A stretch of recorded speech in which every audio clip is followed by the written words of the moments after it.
everyone, welcome back to my travel diary.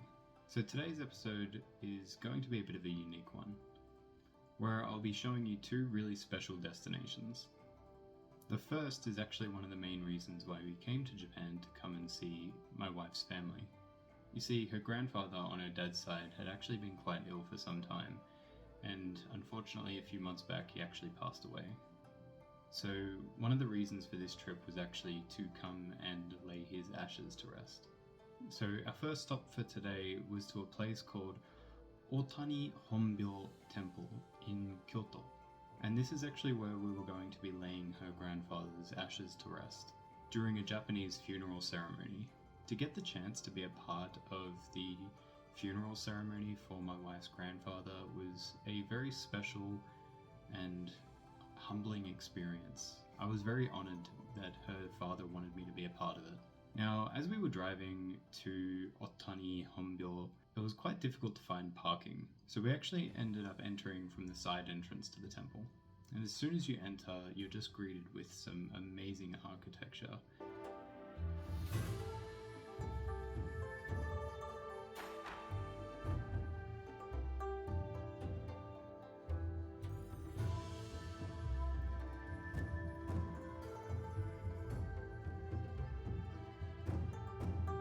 And then off to the right is the main lobby.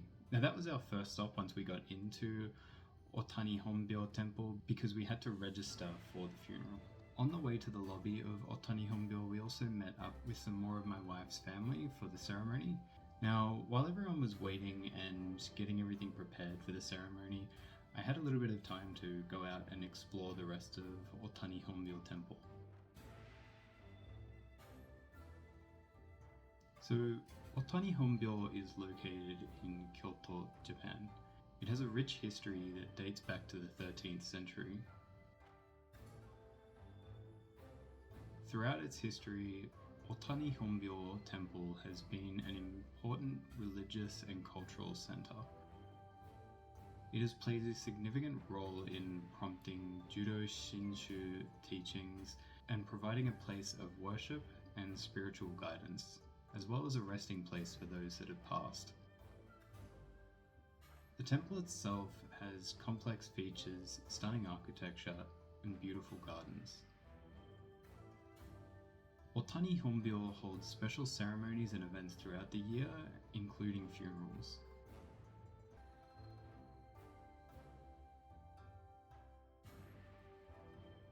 It really is a place of tranquility and reflection, offering a peaceful sanctuary in the bustling city of Kyoto.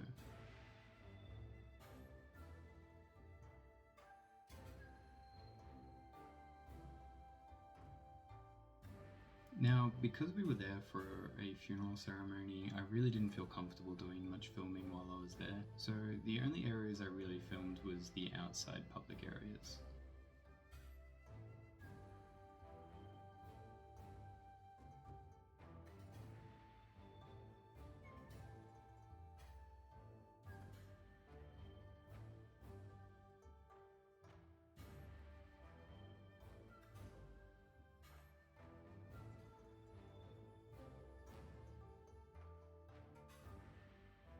When we left Otani Hombyou Temple, we left from the main entrance, and it showed even more of just how stunning this garden is. With this amazing bridge that had lotus flowers growing from either side in the water. When you're standing at the entrance to Otani Hombyou, it's really like a doorway to a serene and sacred place right in the heart of the city. So after Otani Hombyou, we headed for Kyoto Gyoen National Garden, also known as Kyoto Imperial Park. So when we got to Kyoto Gyoen National Garden, it was just about lunchtime, so we decided to stop at the rest area to have a quick meal. Now, one thing that I've been forgetting to do a lot during this trip is actually take note of a lot of the food that I've been eating, just because I'm a big foodie and when I sit down, filming it is the last thing that I think of, unfortunately, because I just can't wait to dig in. But it is something that I am definitely trying to work on because some of the food that I had looked and tasted absolutely amazing. So the reason why we went to Kyoto Gyoen National Garden is because the first time I ever came to Japan, it was actually the very first location I'd ever actually been to. And when I first came to Japan, the Kyoto Imperial Palace and the Sento Imperial Palace within the Kyoto National Garden was actually closed during that time. So I never actually got a chance to see those two locations within the garden itself. And when I came, it was also in autumn at that time, and I just remember it being the most beautiful garden, and I knew I always wanted to come back. So this time around, my father-in-law actually booked the tour for the Kyoto Imperial Palace, and the Sento Imperial Palace was also open for viewing. Now, if you are going to come to the Kyoto National Garden, just remember that if you do want to go into the Kyoto Imperial Palace, you do have to book it in advance because it is a tour. And the tour does also have like an English audio tape for you to listen to throughout the tour, so you can actually listen to the rich history. Now, the Gyoen National Garden has a very fascinating history that dates back centuries. Originally, the garden was the residence of the imperial family during the Heian period. Over time, the garden underwent various transformations and expansions, and during the Meiji period, which is between 18 and 1900s, it was open to the public as it was designated a public park.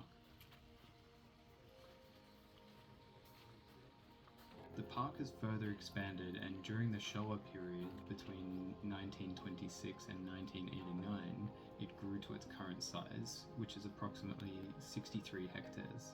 Kyoto Gyoen National Garden is not only known for its beauty, but also for its historical significance.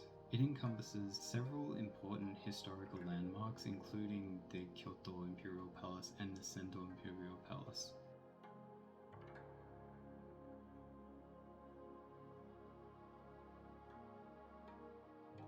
These places served as the residence for the imperial family and were the center of political and cultural activities during various periods of Japan's history.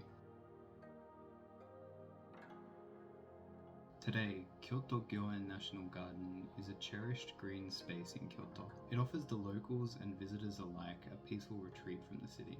The garden is renowned for its meticulous maintained landscapes, seasonal blooms, and serene atmosphere.